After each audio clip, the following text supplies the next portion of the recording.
Student, concept physics class की नई video में आपका स्वागत है।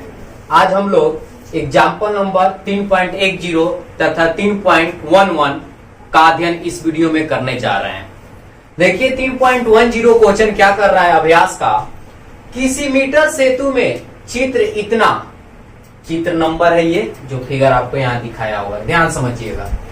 जब प्रतिरोधक S बराबर इतना ओम हो, प्रतिरोधक देखिए यहाँ एक S लगा हुआ है जिसका वैल्यू 12.5 ओम हो, तो संतुलन बिंदु सिरे A से इतना सेंटीमीटर की लंबाई पर प्राप्त होती है। इतना सबसे पहले क्वेश्चन समझ लीजिए। कह रहा है कि यहाँ एक मीटर सेतु बनाया गया है। फिगर देखने से ऐसा आपको लग रहा होगा क्योंकि थ्योरी में हम लोग पढ़े हुए हैं, जिसमें दो रेजिस्टेंस लगा हुआ है, एक R और एक S। S का मान दिया हुआ है, तो S का मान कितना दिया हुआ है ध्यान से समझेंगे, क्वेश्चन को पढ़ते जाएंगे और उसको तोड़ते चले जाएंगे और हमसे जो पूछा है उसका वैल्यू निकाल लेंगे। तो S जो दे दिया आपका 12.5 ओम। कह रहा है संतुलन बिंदु सिरे A से 39 सेंटीमीटर की लंबाई पर प्राप्त होती है। इसका कहने का अर्थ यह है कि जो ये गैल्वेनोमीटर में विक्षेप जब शून्य हो जाता है तो उसे हम कहते हैं कि वो संतुलन बिंदु क्या हो रही है, प्राप्त हो रही है, यानी वो संतुलन को क्या कर रहा है, प्राप्त कर रहा है। तो कह रहा है कि इस A से D की दूरी आपकी है 39.5 सेंटीमीटर, जब बेस का मान इतना दिया हुआ है। ध्यान समझिएगा, यानी A से D की बीच की दूरी दिया हुआ है, तो हम A से D की बीच की दूरी को हम क्या लिखते हैं, थ्योरी में पढ़े हुए हैं, इसको हम लिखते हैं L। यहां से यहां तक जो दूरी है वो क्या है, L है, और यहां से ध्यान समझिएगा, यहां तक जो दूरी है 100 माइनस L है, सेंटीमीटर में होता है। 100 माइनस L क्यों लिखा गया, हम लोग को पता है कि इसमें AC जो तार लगे रहते हैं, AC जो वायर लगे रहते हैं वो 1 मीटर का होता है, और उसको सेंटीमीटर में चेंज करते हैं तो कितना हो जाएगा 100 सेंटीमीटर। अगर यहाँ की दूरी पता है तो 100 में से इसको क्या कर दिया जाता है, घटा दिया जाता है।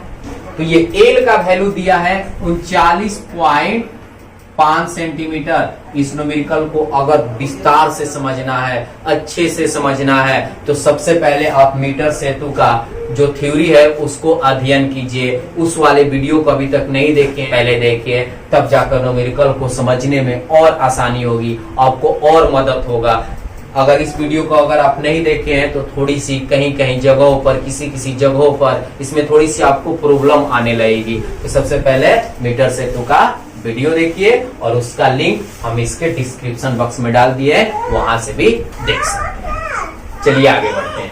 L बराबर 39.5 सेंटीमीटर। अगर हम 100 माइनस L निकालें, यानी D से C के बीच की दूरी निकालें, तो कितनी हो जाएगी, 100 में से इस 39.5 को क्या कर देंगे, घटा देंगे। तो जब 100 में से 39.5 को घटाते हैं तो ये 0.5 हो जाएगा और ये 99 हो जाएगी, और 99 में से 39 को घटा देंगे, 99 में से अगर 39 को घटा देंगे तो ये कितनी हो जाएगी, 60 हो जाएगी। ऐड कर लीजिए, 100 बार आएगी, 5 5 10, 9 1 10, 6 और 3 9 1 10 सेंटीमीटर हो गया। कह रहा है कि R का प्रतिरोध ज्ञात कीजिए। R का प्रतिरोध ज्ञात कीजिए। सबसे पहले हम इतना ज्ञात कर लेते हैं, यानी हमसे पूछ रहे हैं R बराबर वाट। R का वैल्यू हमें क्या करना है, निकालना है। तो हीट स्टोन सेतु में, हीट स्टोन जो सेतु होता है उसका जब अध्ययन कर रहे थे तो वहां हम एक संतुलन का शर्त पढ़े थे, और वो संतुलन का शर्त क्या होती है, तो P बाटा Q बराबर R बाटा S। P बाटा Q बराबर R बाटा S। P जो है A और D के बीच का रेजिस्टेंस है, और Q जो है B और C के बीच का रेजिस्टेंस है। हमें R के मान को क्या करना है, निकालना है। अब देखिए वैल्यू को पुट करते हैं। इसको हम ऐसे लिख सकते हैं, R बाटा S बराबर P बाटा Q। इसको ऐसे भी तो लिख सकते हैं, राम बराबर श्याम। अगर मान लेते हैं कि राम बराबर है श्याम के, तो श्याम बराबर होगा राम के। ऐसे भी तो इसको लिख सकते हैं। तो इसी तरह लिख दिए कि P बाटा Q बराबर R बाटा S, तो R बाटा S बराबर भी P बाटा Q हो जाएगा। अब यहां से देखिए R इस का मान कितना रखेंगे 12.5 और P क्या है यहां से यहां तक का रेजिस्टेंस, तो इसका मान कैसे निकालेंगे। तो हम लोग जब मीटर सेतु का अध्ययन कर रहे थे तो वहां पढ़े थे इस वायर के एकांक लंबाई का प्रतिरोध हम मान लेते थे और जितना लेंथ था उससे क्या कर देते थे गुना कर देते थे, यानी इसका जितना लेंथ है उतना ही क्या हो जाएगी रेजिस्टेंस हो जाएगा। तो एल इसका लेंथ है ना, तो यहां लिखेंगे एल और इसका लेंथ है 100 माइनस एल, ध्यान समझिएगा। आर बटा 12.5 और एल का मान कितना रखेंगे 39.5 बटा 100 माइनस एल का वैल्यू कितना रखेंगे 60.5। बात समझ में आ रही है। अब यहां से आर का मान निकालने के लिए क्या लिखेंगे 39.5 बाटा में 60.5 और गुने 12.5। अब इसको हल कर देंगे। अब क्या करेंगे कि इस दशमलव से इस दशमलव को कैंसिल कर देंगे, ये हो जाएगा 395 बाटा में 605 मल्टीप्लाई 12.5। अब इतना से और इतना से मल्टीप्लाई करके 605 से क्या कर देंगे डिवाइड कर देंगे। कोई दिक्कत। तब यहां से देखिए मल्टीप्लाई तो आएगा 3937.5 डिवाइड 605। अब इससे क्या कर देंगे भाग दे देंगे। अगर हम इसको कटाते हैं 8.16 ओम निकल गया। आर का प्रतिरोध कितनी होगी 8.16 ओम। किसी भी प्रकार की कोई दिक्कत नहीं होगी। अब देखिए आगे बढ़ रहे हैं कि हीट स्टोन सेतु या मीटर सेतु में प्रतिरोधकों को प्रतिरोधक के संयोजन के लिए मोटी कॉपर की पत्तियां के प्रयोग में लाई जाती है। यानी हमसे क्वेश्चन कह रहा है कि यहाँ जो रेजिस्टेंस लगा है, ध्यान समझिएगा, यहाँ जो रेजिस्टेंस लगा है इसमें हम कॉपर के मोटी पत्ती का ही के उपयोग करते हैं। तो मोटी कॉपर की जो मोटी पत्तियां हैं उसका उपयोग करने से क्या फायदा होगा कि कॉपर का जो प्रतिरोध होता है वो नगण्य होता है, यानी ना के बराबर होता है। जितना ही मोटा यूज कीजिएगा प्रतिरोध का मान उतना ही क्या हो जाएगी कम हो जाएगी, जिसके चलते क्या होगा कि इसमें हम जो वैल्यू है उसके शुद्ध मानों को क्या कर सकते हैं प्राप्त कर सकते हैं। मान के जो मान हमें निकालना है उसका वैल्यू राइट हमें प्राप्त होगी। क्योंकि अगर हम यहाँ मोटी कॉपर पत्ती न लगाकर किसी और का उपयोग करते तो इसका रेजिस्टेंस भी आपको क्या हो जाता अधिक हो जाता है, इसका रेजिस्टेंस भी अधिक हो जाता है, जिसके चलते सेल से जो करंट फ्लो हो रही है वो क्या होने लगती कम फ्लो होने लगती। बात समझ में आ रही है। इसीलिए मोटी कॉपर की पत्तियां प्रयोग में लाई जाती है कि ताकि हमारा जो प्रतिरोध है उसका मान क्या हो जाए कम हो जाए। कोई दिक्कत। अब यहां से देखिए इतनी बातें तो आपको समझ में आ गई, यानी एक क्वेश्चन हम लोग क्या कर लिए बना लिए। तो इतनी बातें आप स्क्रीनशॉट कर लीजिए। इसके बाद हम इसके बी और सी का अध्ययन करेंगे। तो अब यहां से ध्यान समझेंगे। देखिए बी क्वेश्चन क्या कह रहा है, कह रहा है आर तथा एस को अंत बदल करने पर, यानी अंत बदल का अर्थ यह हुआ कि जहां आर है उसके स्थान पर एस को रख दिया जाए और जहां एस है उसके स्थान पर आर को रख दिया जाए, तो सेतु का संतुलन बिंदु अब कितने पर प्राप्त होगी। जब आर यहां था एस यहां था तो संतुलन बिंदु प्राप्त हो रही थी 39.5 सेंटीमीटर पर। अब क्वेश्चन कह रहा है कि इसको यहां कर दे, इसको यहां कर दे। क्वेश्चन समझ में आ रही है। एकदम सिंपल सा क्वेश्चन है कि इसको यहां कर दे, इसको यहां कर दे, तो अब ए से डी की दूरी कितनी होगी, यानी कितनी दूरी पर आपकी जो ये गैल्वेनोमीटर है उसमें विक्षेप का वैल्यू 0 आ जाएगा। यही क्वेश्चन कह रहा है। तो अब यहां से हम क्या करेंगे ध्यान समझिएगा। अब क्वेश्चन कह रहा है कि इस आर को यहां से हटाइए, एस को लगा दीजिए और इस एस को हटाकर यहां आर लगा दीजिए। कोई दिक्कत? तो हमारे पास संतुलन का सूत्र होता है P बाटा Q बराबर R बाटा S। ये राइट फॉर्मूला होती है कब? जब R यहां और S यहां रहता है तब। अब इसका फॉर्मूला कैसा हो जाएगा? P बाटा Q, R की जगह पर S और S की जगह पर R। अब इस पर बनाएंगे। P का मान कितना रखेंगे? तो मैं मान लिया कि यहां से यहां तक की दूरी क्या है? L है, क्योंकि A क्वेश्चन में पता था, B क्वेश्चन में मुझे इसी L के मान को क्या करना है? निकालना है। तब यहां से कैसे लिखेंगे? इसको ऐसे लिख सकते हैं S बाटा R बराबर L बाटा 100 माइनस L। कोई दिक्कत? अब आगे बढ़ते, ध्यान समझिएगा। S का मान रखेंगे, S का मान कितना है? 12.5 और R का मान एक क्वेश्चन से हल करके बनाए, कितना आया था? 8.16 बराबर L बाटा में 100 माइनस L हो जाएगा। अब यहां से क्या करेंगे? इस दशमलव से इस दशमलव को कैंसिल कर देंगे, लेकिन हम देखेंगे कि ऊपर एक ही है, नीचे 2 है। बात समझ में आ रही है? तो हम इसको ऐसे लिख सकते हैं 125 बाटा 81.6। अब इसके बाद एक अंक के बाद दशमलव बच जाएगा, क्योंकि एक अंक कट गया तो एक ही अंक न बचेगा। ध्यान समझिएगा, इसमें 2 अंक है, इसमें 1 अंक है, तो एक अंक कट गया, एक अंक बचेगा बराबर L बाटा 100 माइनस L। अब तिरछा तिरछी क्या कर देंगे? मल्टीप्लाई कर देंगे।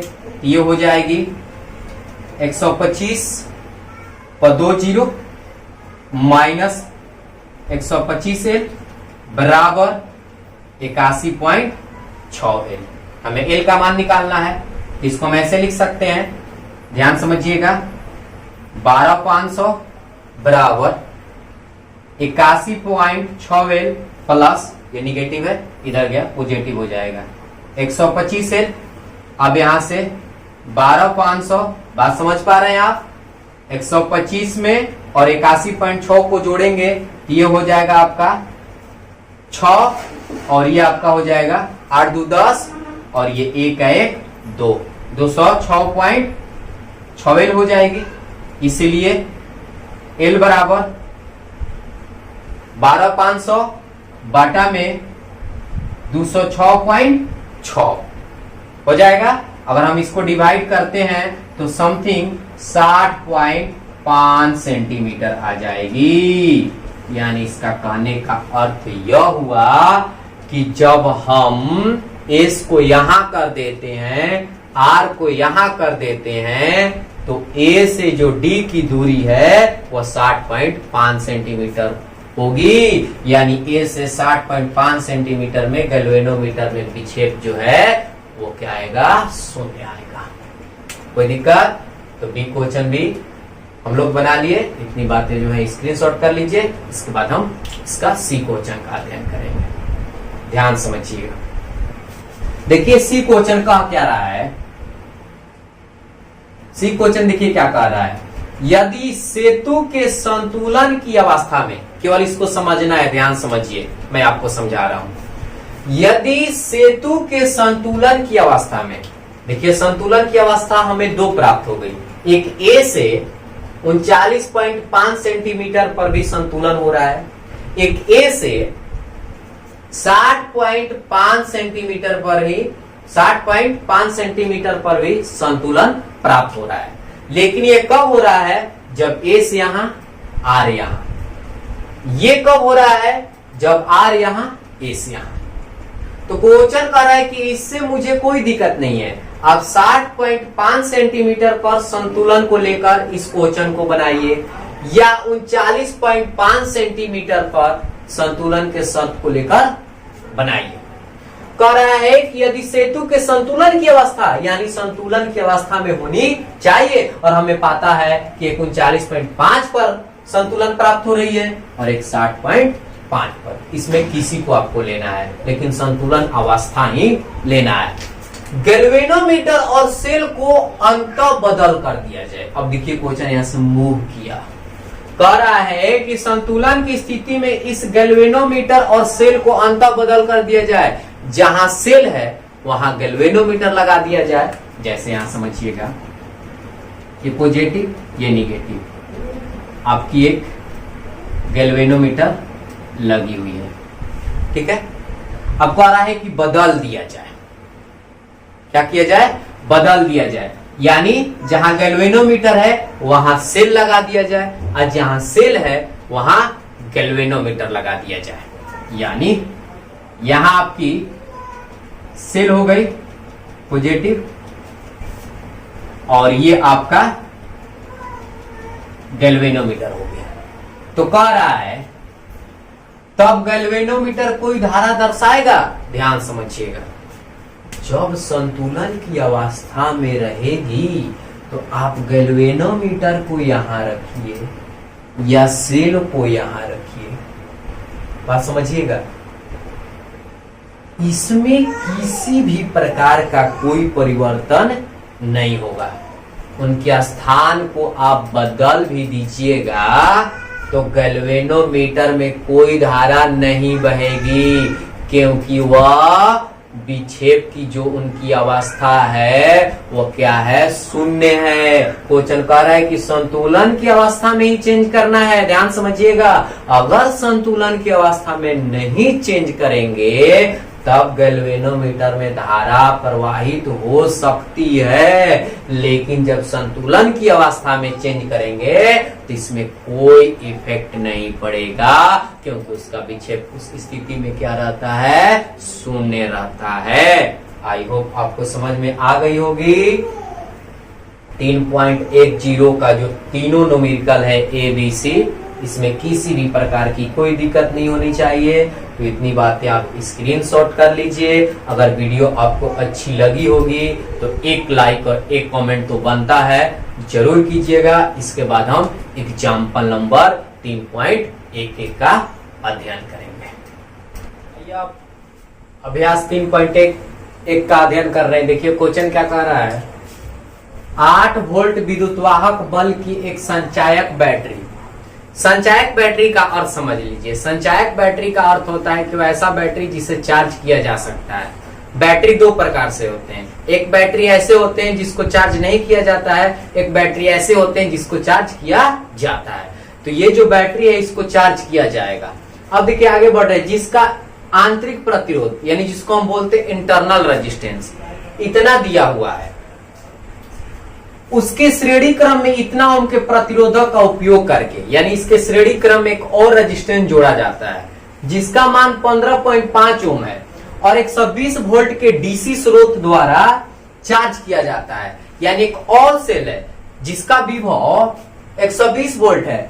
इस बैटरी से इस सेल को चार्ज किया जाता है। ध्यान समझिएगा, चार्ज होते समय बैटरी की टर्मिनल वोल्टेज क्या होगी, यानी उन दोनों जो आपकी बैटरी चार्ज हो रही है वो क्वेश्चन कर रहा है कि चार्ज होते समय बैटरी की टर्मिनल वोल्टेज क्या होगी और चार्जकारी परिपथ में प्रतिरोधक को श्रेणी क्रम में संबंध करने का क्या उद्देश्य है। तो सबसे पहले बनाने से पहले मैं ये बात आपको समझा दूं, ध्यान से सुनिएगा कि चार्जकारी परिपथ में प्रतिरोधक जो लगा है, जो ये क्वेश्चन कर रहा है 15.5 एम 15.5 ओम, इस रेजिस्टेंस के श्रेणी क्रम में ही क्यों जोड़ा गया, समानांतर क्रम में क्यों नहीं जोड़ा गया। तो ध्यान समझिएगा, अगर हम दो रेजिस्टेंस को, एक इंटरनल एक एक्सटर्नल है, अगर हम इसको श्रेणी क्रम में जोड़ेंगे तो हम जानते हैं कि जब श्रेणी क्रम में रेजिस्टेंस को जोड़ा जाता है तो वहां जो रेजिस्टेंस होता है उसका मान क्या आती है? अधिकतम आती है। तो रेजिस्टेंस का मान अधिकतम आने से करंट क्या होगा? कम फ्लो होगा। करंट क्या होगा? कम फ्लो होगा। और अगर इस रेजिस्टेंस को अगर हम समानांतर क्रम में जोड़ देते हैं तो प्रतिरोध का मान क्या हो जाएगी? कम हो जाएगी। जब समानांतर क्रम में जोड़ेंगे तो प्रतिरोध का मान क्या हो जाएगा? प्रतिरोध का मान आपका कम हो जाएगा, जिसके चलते आपकी करंट ज्यादा फ्लो करने लगेगी और ज्यादा फ्लो करेगा तो आपकी जो ये सेल, जिस सेल से चार्ज हो रही है उसके लिए क्या हो जाएगा? जो सेल चार्ज हो रहा है उसके लिए हानिकारक हो जाएगी। इसलिए प्रतिरोधक को श्रेणी क्रम में जोड़ा जाता है ताकि धारा का मान कम फ्लो हो। बात समझ में आ गई? इतनी बातें। अब आते हैं अपने मेन क्वेश्चन पर। देखिए क्वेश्चन क्या कह रहा है कि हमारे पास एक 8 वोल्ट विद्युत वाहक बल की एक संचायक बैटरी है।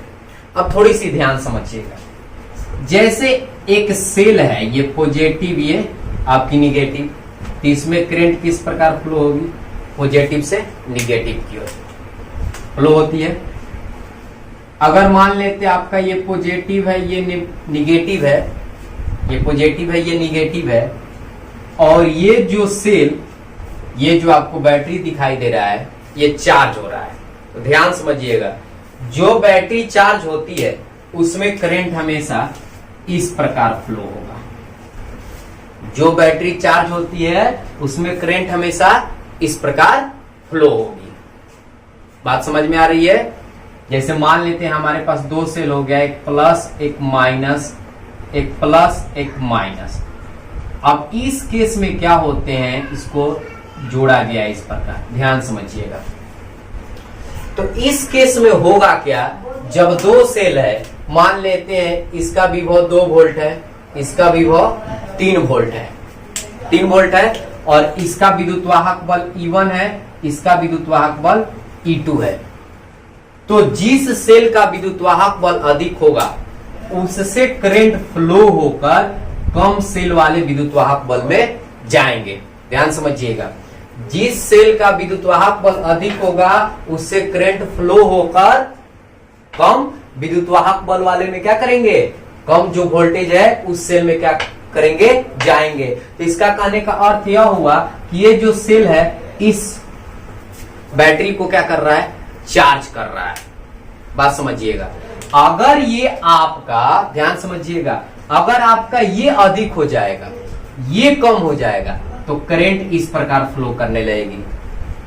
जो सेल का, जिस सेल का वोल्टेज अधिक होगा उससे इलेक्ट्रिक करंट फ्लो होकर कम वोल्टेज वाले बैटरी में जाएंगे।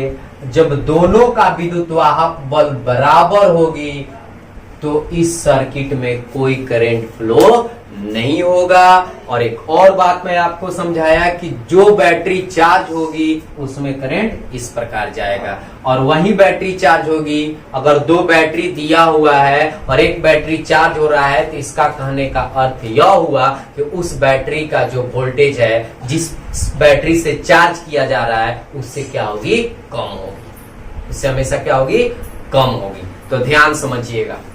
अब इस डायग्राम को बनाएंगे कैसे, तो हमारे पास ये एक सेल लग गई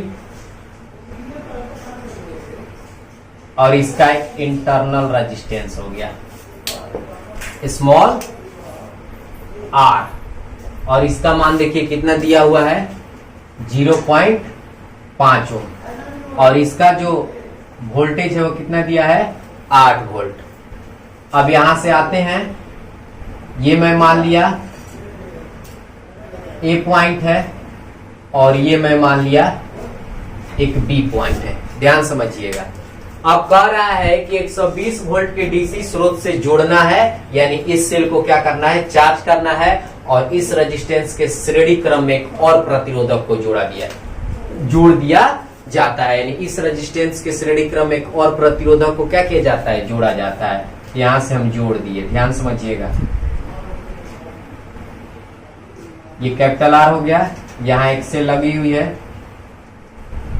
प्लस, ये आपकी माइनस, यहां से ऐड हो गई, और इस सेल का जो विद्युत वाहक बल है वो कितना है, 120 वोल्ट। ये चार्ज कर रहा है इस सेल को, तो इस प्रकार करंट फ्लो होगी। हम अभी बताएं कि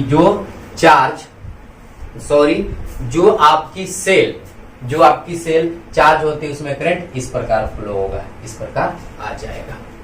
ठीक है, तो हमें निकालना है कि बैटरी की टर्मिनल वोल्टेज क्या होगी, यानी A और B के बीच वोल्टेज कितना होगा, यानी मुझे निकालना है VAB। हमसे क्वेश्चन यही पूछा है। VAB को निकालने के लिए हम क्या करेंगे, A के विभव में से B के विभव को क्या कर देंगे, घटा देंगे। VAB बराबर क्या सूत्र हो जाएगा, VA माइनस VB। तो VA तो हमें पता है कितना वोल्ट है, 8 वोल्ट है, और VV मुझे पता करना है, यानी इस पर कितना वोल्ट होगा।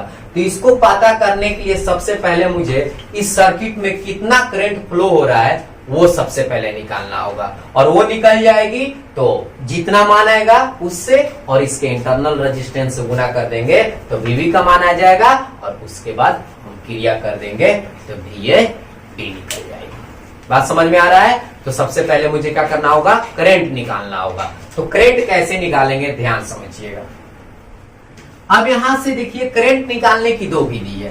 पहला विधि से हम कैसे निकालते हैं, धारा के मान को निकालना होगा तो सबसे पहले हम राइट जो आपकी विद्युत वाहक बल है उसका मान निकालेंगे, और राइट विद्युत वाहक बल के मान को निकालने के लिए हम करेंगे क्या कि ये मान लेते हैं आपका E1 है और ये मान लेते हैं आपका E2 है।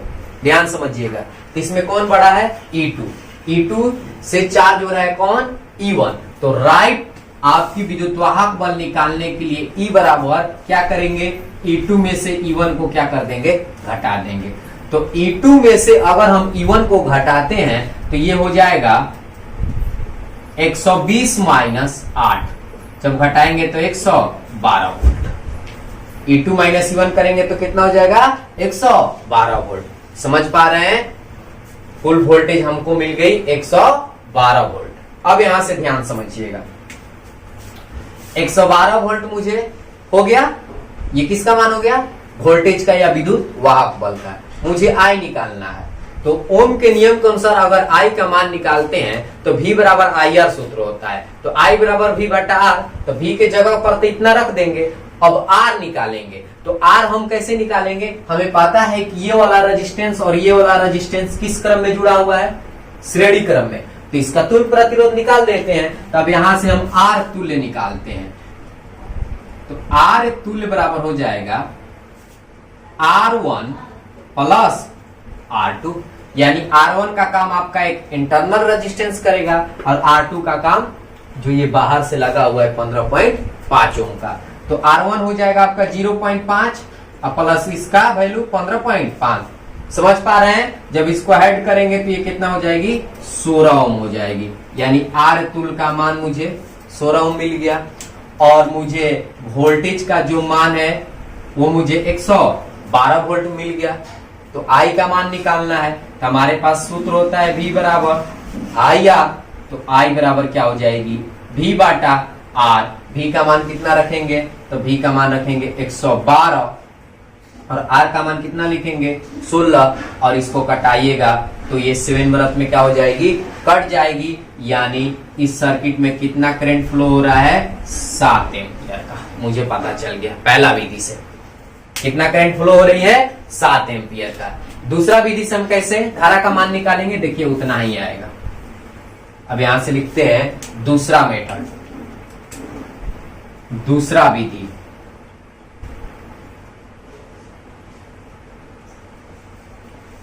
दूसरा विधि से हम अगर हम धारा का मान निकालते हैं तो किरचॉफ का नियम बैठाएंगे और किरचॉफ का दूसरा नियम बैठाएंगे।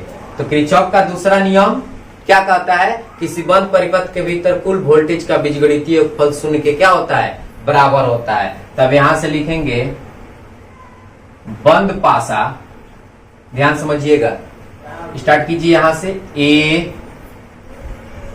B, कोई दिक्कत, इसको मैं मान लिया C, इसको मैं मान लिया D। बंद पासा A B C D A में बंद पासा बना ना, A B C D A में बंद पासा बना दिया। तो अब यहां से बंद पासा जब बनाए तो हमारे पास रूल होता है, अब जहां से स्टार्ट किए वहीं से चलना है।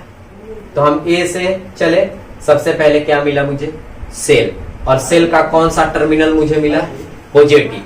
तो पॉजिटिव मिलता है तो हमें पता है कि उसका जितना विद्युत वाहक बल है उसका मान निगेटिव लिया जाता है। ये चिन्ह परिपाटी की रूल है जो हम लोग थ्योरी के क्लास में पढ़े हुए हैं। ये आपका हो जाएगा -8। इसके बाद रेजिस्टेंस आया, तो रेजिस्टेंस का वोल्टेज ओम के नियम से निकालेंगे, I और R से गुना करके। तो अब यहां से लिख देंगे, मान लेते हैं कि करंट कितना फ्लो हो रही है, I फ्लो हो रही है।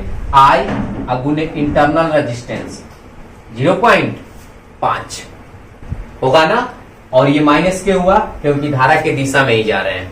इसके बाद आए इस पर, टर्न करते हुए इस पर आए तो धारा के विपरीत में जा रहे हैं, धारा के विपरीत में जा रहे हैं कि धारा की दिशा में जा रहे हैं, तो हम धारा की दिशा में ही जा रहे हैं, क्योंकि इस प्रकार आ रहे हैं तो हम धारा की दिशा में आ रहे हैं। तो इस रेजिस्टेंस का विभव निकालना होगा तो आई, धारा उतना ही फ्लो होगा ना, आई, और इसका रेजिस्टेंस कितना है कैपिटल आर, तो 15.5, 15.5 लिखेंगे, ध्यान समझिएगा 15.5। और उसके बाद सेल का कौन सा टर्मिनल, निगेटिव, तो इसका वैल्यू हम लिखेंगे पॉजिटिव में, और टोटल वैल्यू सुन के क्या हो जाएगी, बराबर हो जाएगी। तो जब इसको हम हल करते हैं तो -8 प्लस 120 बराबर क्या हो जाएगा, 0.5 आई अब प्लस 15.5 आई। बात समझ रहे हैं, ये दोनों निगेटिव है, इधर ला दिए पॉजिटिव बन जाएगा। जब इसको घटाएंगे तो 112 हो जाएगी, और इसको जोड़ेंगे तो 16 ही हो जाएगा। इसलिए आई का मान निकालना होगा, ये मल्टीप्लाई है, इधर आएगा तो डिवाइड हो जाएगा। देखिए पुनः उतना ही आ गया, 112 बटा 16, इसको कटा दीजिए तो कितना हो जाएगी, 7 एम्पियर हो जाएगी। आई होप आपको दोनों विधि से धारा का मान निकालने आ गया होगा, इसमें किसी प्रकार की कोई दिक्कत नहीं होगी। तो इतनी बातें आप स्क्रीनशॉट कर लीजिए, इसके बाद हम टर्मिनल वोल्टेज निकालते हैं। अब देखिए यहां से हमें ये निकालना है VAB, क्या निकालना है, VAB।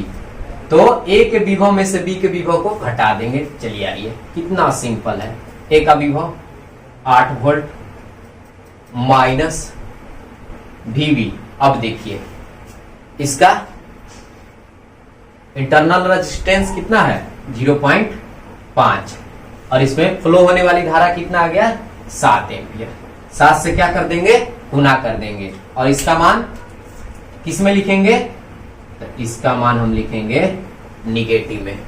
बात समझ में आ रही है, इस पर वोल्टेज किसमें होगा, निगेटिव में होगा, क्योंकि धारा के दिशा में ना कहानी जा रही है, ध्यान समझिएगा, धारा के दिशा में जा रही है। और दूसरी बात है कि इस सेल से ये वाला सेल जो है क्या हो रहा है, चार्ज हो रहा है, तो इसकी वोल्टेज हम किस में लेंगे, निगेटिव में लेंगे, और धारा के दिशा में भी जा रहे हैं, ऐसे समझिए धारा के दिशा में जा रहे हैं तो वोल्टेज का मान क्या होगा, निगेटिव होगा।